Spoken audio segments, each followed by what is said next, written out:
Ya, pemirsa, kami putarkan kembali tadi pernyataan dari Wakil Ketua DPR Sufmi Dasko Ahmad. Saya kembali bertanya kepada Prof. Susi, melanjutkan apa yang kemudian disampaikan tadi oleh Pak Hendar Sam. Pak Hendar Sam menyatakan bahwa ini seharusnya case close begitu ya, kita sudah tidak perlu lagi berpolemik lagi begitu.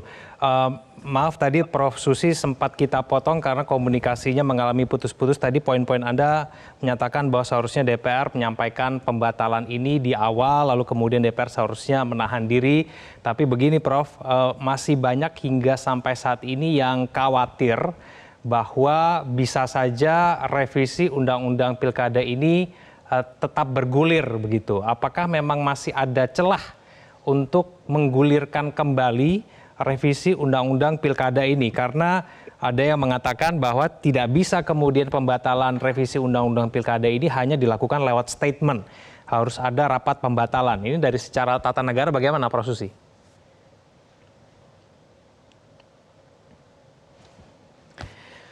Oke, Prof. Susi tampaknya komunikasinya terputus. Saya ke Mas Hensat saja. Mas Hensat, apakah memang case close sudah selesai? Paling tidak pembahasan mengenai revisi Undang-Undang Pilkada ini sudah selesai, maka agenda lain yang kemudian kita bisa prioritaskan begitu, karena sudah selesai mengenai pembahasan ya, ini. tadi kan Bang Dasko mengatakan alasan utamanya adalah waktu ya, jadi nggak sempat lagi. Selasa sudah mulai buka pendaftaran. Jadi artinya ya mungkin perlu ada hitam di atas putih dari pimpinan DPR ya, yang menyatakan revisi Undang-Undang Pilkada misalnya ditunda setelah pilkadanya selesai kan juga bisa gitu, karena persiapan pilkada di 2029 misalnya. Tapi harusnya dengan hari ini sih, karena Bang Dasko sudah berkata seperti itu ya maka case close gitu. Kalau kemudian coba ditimbulkan lagi ya kemarahan rakyatnya akan muncul lagi gitu. Ini gimana sih, makin mencela-mencela ya.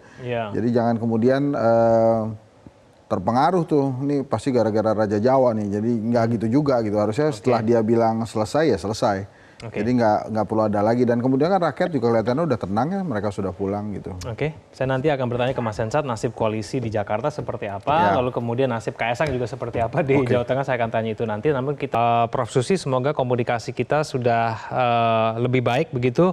Prof. Susi, sampai saat ini tidak sedikit yang masih khawatir bahwa bisa saja kemudian revisi Undang-Undang Pilkada ini akan digulirkan kembali meskipun waktunya sudah sangat mepet begitu. Ada yang mengatakan sebetulnya pembatalan ini tidak bisa dibatalkan hanya lewat statement. Harus ada rapat pembatalan ataupun hal-hal lainnya begitu. Prof. Susi, apakah masih ada celah setelah pernyataan dari Sufmi Dasko Ahmad tadi ya, masih ada celah untuk menggulirkan revisi Undang-Undang Pilkada ini kembali?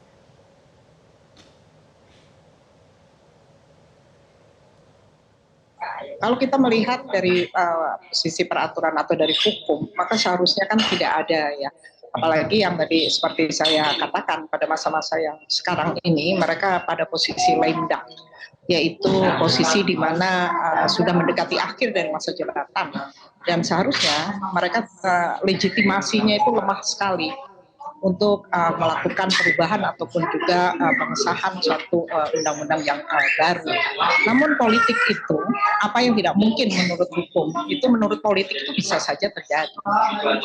Kita masih ingat betul bagaimana proses pembentukan undang-undang omnibus, kemudian yang dipercepat, kemudian juga disetujui pada mendekati malam hari, gitu ya. Nah, jadi inilah yang dikhawatirkan. Oleh karena itu, kenapa pengawalan itu tetap akan dilaksanakan? Karena kita melihat bahwa kalau dari perspektif pemilihan umum itu merupakan satu siklus. Jadi tidak bisa hanya dilihat pada tahapan-tahapan tertentu.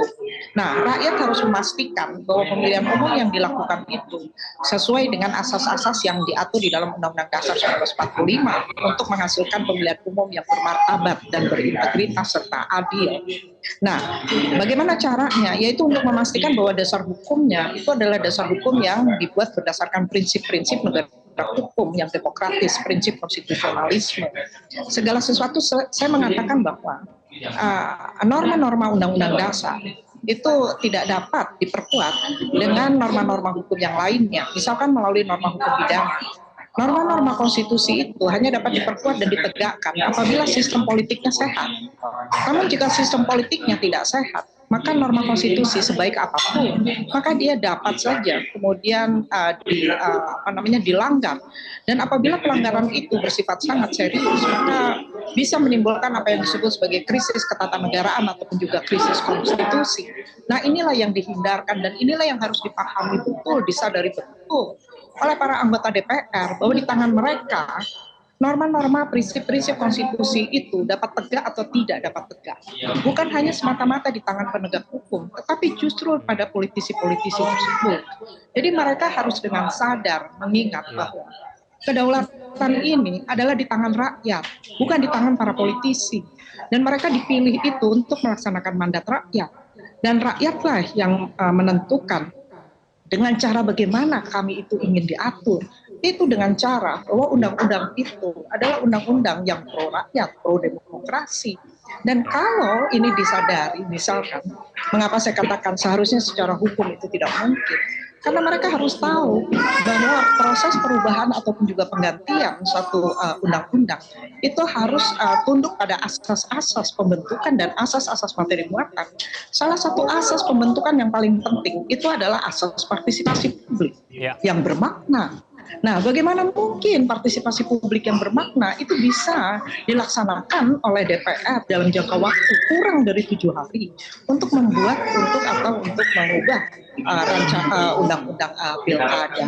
Jadi seharusnya tidak mungkin untuk dilakukan perubahan undang-undang pilkada tadi kalau kita melihat pada prinsip-prinsip atau asas-asas yang ada di dalam Undang-Undang Nomor 12 Tahun 2011. Saya berharap bahwa kekuatan-kekuatan politik itu sadar betul bahwa prinsip Indonesia itu adalah prinsip negara hukum dan segala sesuatu itu harus tunduk pada hukum. Namun hukum yang dibuat di sini bukanlah hukum untuk melindungi kepentingan-kepentingan golongan tertentu, tetapi hukum di mana digunakan untuk kepentingan rakyat, termasuk di sini adalah demokrasi. Rakyat itu berhak untuk memilih berbagai alternatif pilihan yang disediakan. Rakyat itu berhak untuk mendapatkan calon-calon yang berintegritas, calon-calon yang saya mengatakan bahwa bukan hanya sekedar memilih pemimpin atau leader, tetapi yang kita pilih itu adalah negarawan. Dan negarawan itu adalah negarawan orang yang selalu mengedepankan prinsip the common good, karena berdasarkan prinsip atau elemen core dari republikanisme, yaitu republikanisme itu selalu mengutamakan the common good. Demikian. Baik, saya ke Mas Hemi ya. Mas Hemi, kata Prof. Susi tadi, hukum dari sudut pandang hukum tidak mungkin, tapi di politik tidak ada yang tidak mungkin.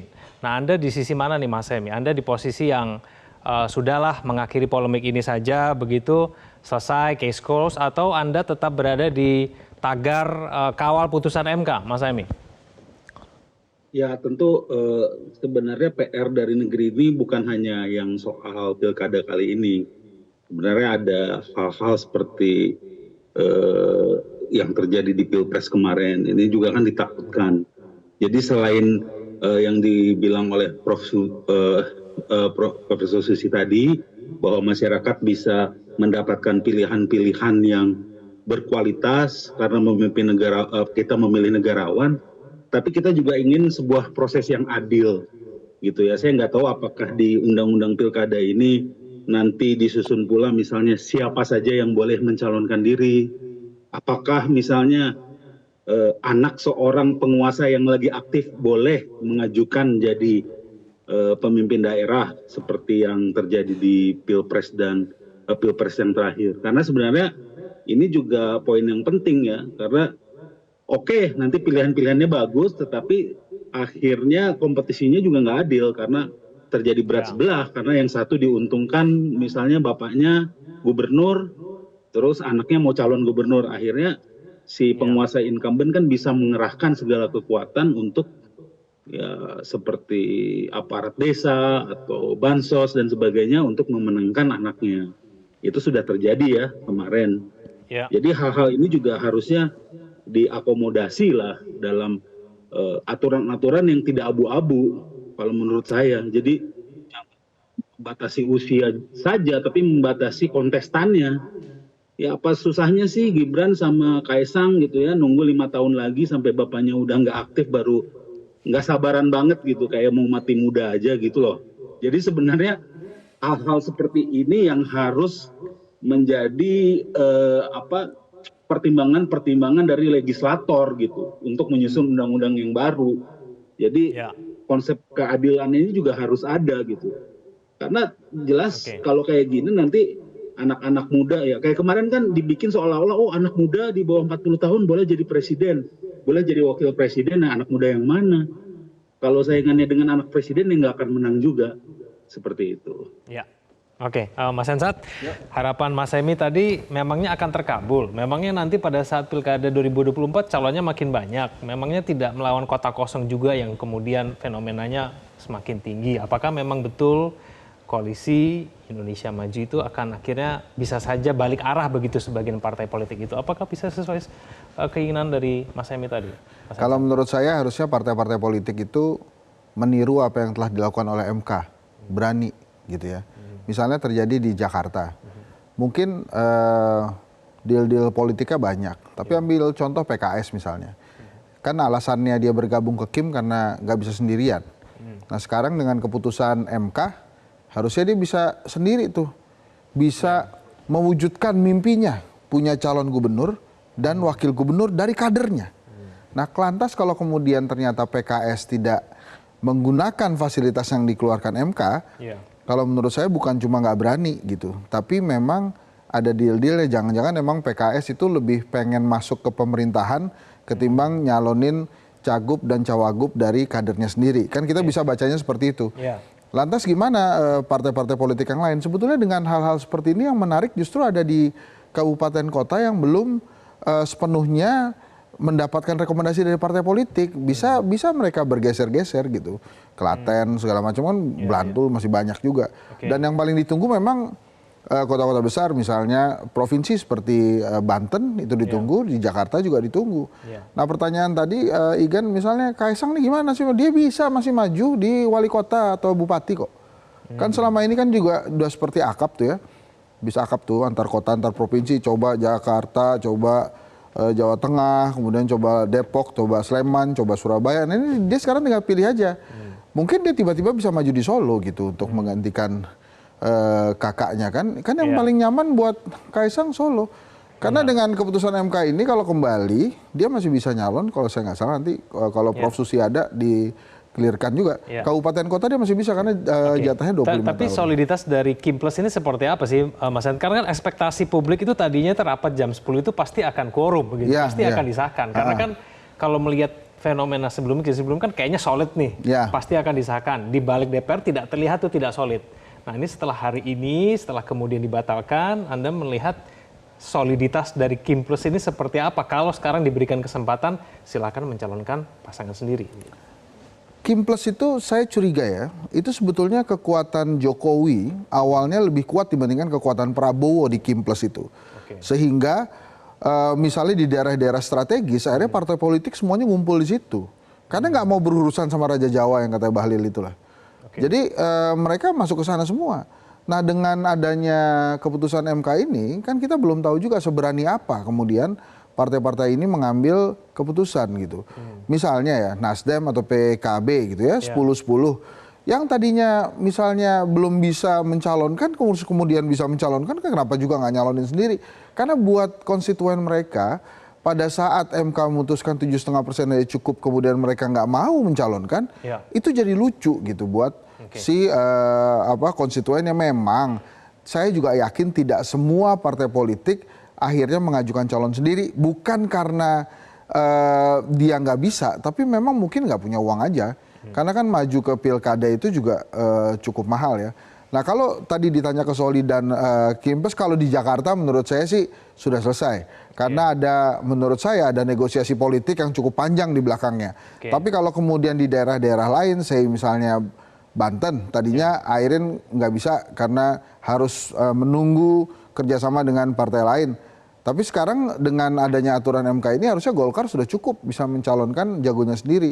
Demikian pula dengan daerah-daerah lain, misalnya Bandung atau Jawa Barat, misalnya kemudian Jawa Timur. Jadi artinya harusnya sekarang evaluasi datangnya dari rakyat dan konstituensi partai politik itu. Seberapa berani sebetulnya partai politik menjadi wadah suara mereka daripada kepentingan mereka sendiri. Kan kadang-kadang ini ketum-ketum partai politik itu menganggap keselamatan dirinya adalah sama dengan keselamatan partainya, padahal nggak gitu juga. Jadi kalau mereka yang terancam, merasa bahwa partai politiknya juga terancam. Gitu. That's what happened dengan salah satu partai politik yang besar yang baru ganti ketum itu. Oke, baik. Waktu kita sangat terbatas. Kesempatan terakhir saya berikan kepada Pak Endarsam untuk closing statement. Silakan Pak Endarsam. Iya, sebenarnya closing statement saya sama seperti yang tadi. Masalah dan polemik tentang revisi undang-undang pilkada di sini sudah kita anggap case close, ya. Kita lihat sama-sama ke depannya apakah nanti tetap sesuai dengan alurnya, tapi memang jangka waktu yang sangat sedikit singkat ini tentunya akan banyak merubah konstelasi di daerah-daerah. Pesan saya sebenarnya kepada Mahkamah Konstitusi untuk lebih bijak, karena sebagai seorang hakim ya yang tentunya negarawan, untuk memutuskan sesuatu hal ya dalam bentuk putusan ini kan harus ditimbang juga dari sisi waktu. Ya, ini sangat ideal sekali kalau mama di bulan Mei itu sudah diajukan permohonan, ya kan, di Juni atau di Juni pertengahan kita dikebut sehingga bisa memberikan putusan seperti ini. Tentunya ini sangat-sangat ideal dan saya rasa ya kan nggak akan ada kejadian seperti hari ini. Ya, nggak akan ada kejadian seperti hari ini. Ya, karena apa? Tentunya dengan itu, karena komposisi dan apa namanya itu, apa namanya, dengan daerah-daerah, dengan partai-partai lain ya kan, negosiasi dengan partai lain itu mungkin belum mengerucut sehingga partai-partai non parlemen ini kan ya bisa diperhitungkan juga kan. Kalau seperti ini kan cuma tinggal waktu 5 hari, gimana itu cara ininya? Baik, Pak Hendarsam. Mohon maaf waktu kita sangat terbatas. Pak Hendarsam terima kasih, Prof. Susi, Mas Emi dan juga Mas Hensat. Terima kasih sudah bergabung. Jelajahi cara baru mendapatkan informasi. Download Metro TV Extend sekarang.